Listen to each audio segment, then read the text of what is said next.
గురువు గారు, ఇప్పుడు మన ఇంట్లో కులదైవం ఉంది అని అసలు ఎలా తెలుసుకోవాలి? అసలు తెలుసుకోవచ్చా? ఇంట్లో కులదైవము ఉంది అని మనకి ఎలా తెలుస్తుంది? హ్మ్. అంతేనా? అంతే గురువు. ఎప్పుడైనా అమ్మా హ్మ్. కులదైవం అనేటువంటి మాట మనం మాట్లాడుతున్నాం. హ్మ్. కులదైవం అనేటువంటిది ఎక్కడి నుంచి వస్తుంది? మన పూర్వీకులు ఆచారముగా ఏదైతే ఏ దేవతనైతే ఆరాధిస్తూ ఉంటున్నారో హ్మ్.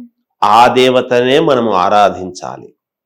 ఆ దేవతను కాదని హ్మ్. మనకు ఇష్టమైనటువంటి దేవుళ్ళు ఉండవచ్చును.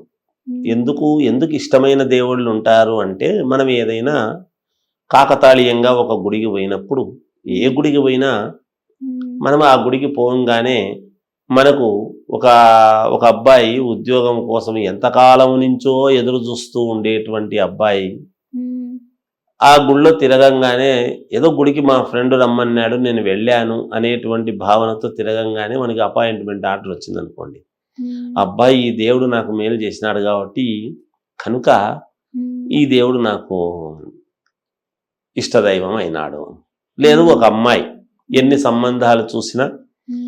వివాహం కాలేదు అనేటువంటి భావనతో ఉన్నప్పుడు స్నేహితురాలు ఎవరో పిలుచుకెళ్తే ఒక గుడికి వెళ్ళింది. ఆ గుళ్ళో తిరుగుతున్నప్పుడు ఒక ఫోన్ వచ్చి మనకు మంచి సంబంధం వచ్చిందమ్మా, హ్మ్. ఇప్పుడు ఇందాక నీతో చెప్దామంటే నువ్వు లేవు, నువ్వు ఎక్కడికి పోయినావో తెలీదు అని తల్లిదండ్రులు అంటే నేను ఈ సమయానికి పలానా గుళ్ళో మా స్నేహితురాలతో తిరుగుతున్నానన్న అనింది అనుకోండి. హ్మ్. ఆ తిరుగుతూ ఉన్నప్పుడు వచ్చింది కాబట్టి ఆ దేవుడు నాకు ఇష్టదైవము. లేకపోతే ఇష్టం అనేది ఎక్కడి నుంచి వస్తుంది? హ్మ్. ఎలా వస్తుంది ఇష్టం అనేది? ఇలా ఏదో ఒకటి జరిగితే అనుకున్నటువంటివి ఆ ఇష్టదేవుడు అని వస్తుంది.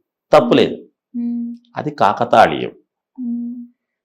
ఆ దేవుడికి తిరగకపోతే జరగదా, తిరిగినందువల్లే జరిగిందా అంటే ఎవరెవరి మనస్సును బట్టి వాళ్ళకు ఉంటుంది.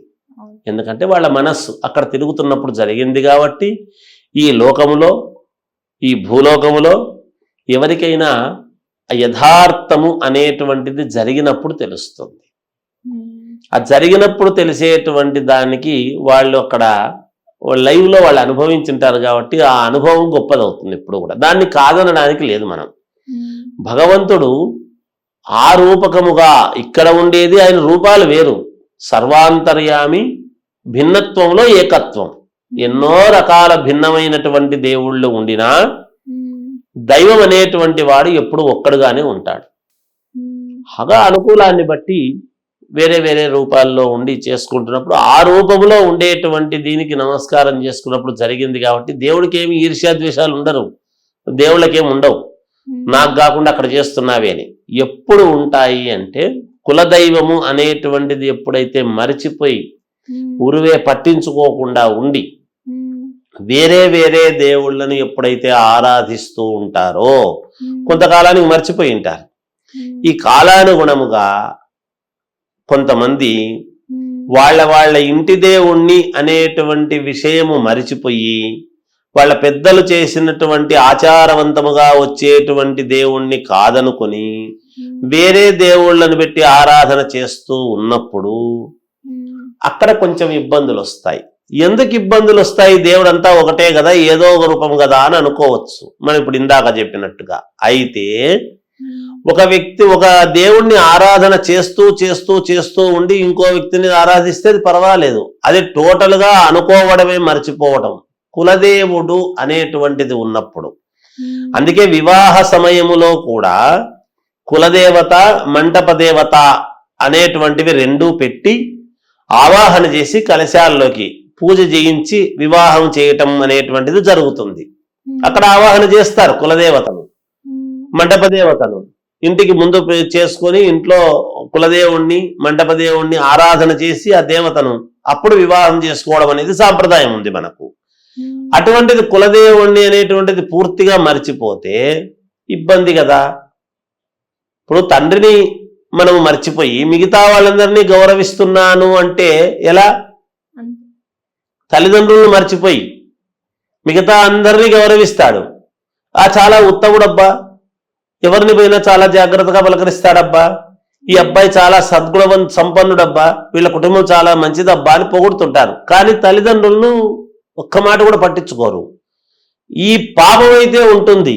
ఆ మాటలు మిగతా వాళ్ళందరూ మెచ్చుకుంటున్నారు కదా, నాకేమీ ఉండవచ్చును, కానీ ఇది అనుకోలేదు అనేటువంటి బాధ వాళ్ళ మీద పనిచేస్తుంది కదా, పిల్లల మీద.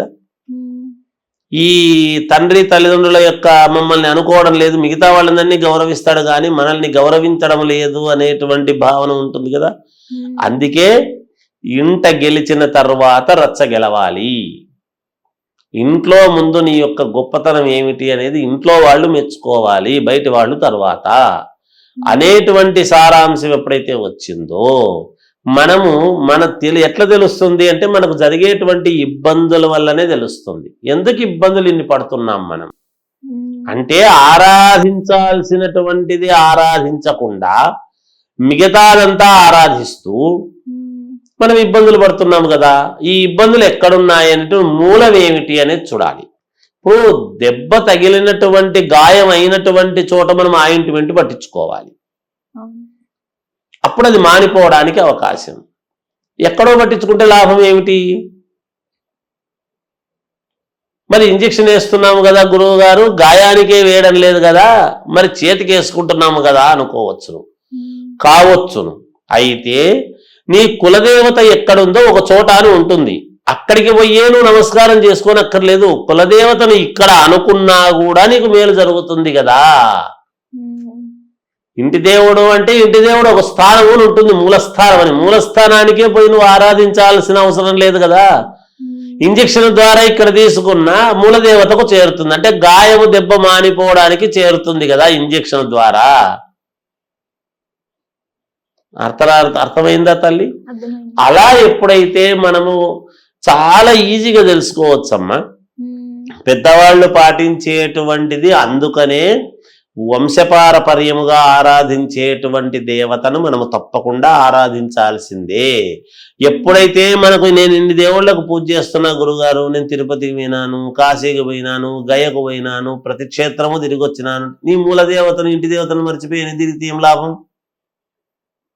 ఇవన్నీ తిరిగితే పుణ్యం వస్తుంది. నీ మూలదేవతను ఆరాధిస్తే ఆమె ఏం చేస్తుందంటే, వీడు నా ఎన్నో వంశాల నుంచి వీడు నన్ను చేస్తున్నాడు, నన్ను అనుసరిస్తున్నాడు, కనుక వీని కుటుంబానికి మేలు చెయ్యాలి అనేటువంటి భావనతో జరుగుతుంది.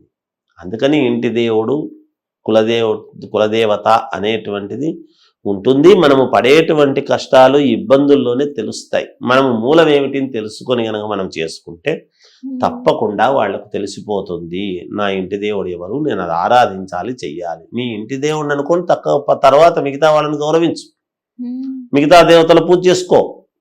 అందుకే సంకల్పములో కూడా కులదేవతాభ్యో నమః, ఇష్టదేవతాభ్యో నమః, సర్వదేవతాభ్యో నమః అని చేస్తాం. అందరి దేవుళ్ళను మనకు మొక్కాల్సిందే, మనం గౌరవించాల్సిందే. కానీ ఇంటి దేవుణ్ణి మర్చిపోయి, కులదేవుణ్ణి మర్చిపోయి మిగతా దేవతలందరినీ ఆరాధిస్తున్నాను కదా అంటే ఏం ఉపయోగం? లాభం. అందువలన దీన్ని అర్థం చేసుకుంటారు యావత్ ప్రజానీకము అని తెలియజేస్తూ జయోస్. హిట్ టీవీ యాప్, ఇందులో short news, live news, entertainment shows, movies, digital magazines తో పాటు మీ జిల్లా వార్తలను కూడా ఫ్రీగా చూడొచ్చు. ఇంకెందుకు ఆలస్యం, వెంటనే హిట్ టీవీ యాప్ ని డౌన్లోడ్ చేసుకుని ఫ్రీగా ఎంటర్టైన్మెంట్ పొందండి. Hit TV app, hit TV app, please download hit TV app. Hit TV app ని ఫ్రీగా డౌన్లోడ్ చేసుకుని ఎంజాయ్ చేయండి. మీకు నచ్చిన ఎంటర్టైన్మెంట్ కోసం హిట్ టీవీ యాప్ ని ఫ్రీగా డౌన్లోడ్ చేసుకుని ఎంజాయ్ చేయండి. హిట్ టీవీ యాప్ ని డౌన్లోడ్ చేసుకుని ఆస్వాదించండి, ఆశీర్వదించండి. ఇంతమంది సెలబ్రిటీలు హిట్ టీవీ యాప్ ని డౌన్లోడ్ చేసుకోండి అని చెప్తున్నారంటే ఎంత మంచి యాప్ ఆలోచించండి. అమెరికా అమెరికా అమెరికా అమెరికాలో చదవాలనుకునే వాళ్ళకి విశ్వసనీయమైన పేరు మన శౌర్య కన్సల్టెన్సీ. UK లో 1 year masters, UK లో 1 year masters, 2 years work permit up to 5 years visa. Contact Saurya Consultancy. Contact 89851 89851.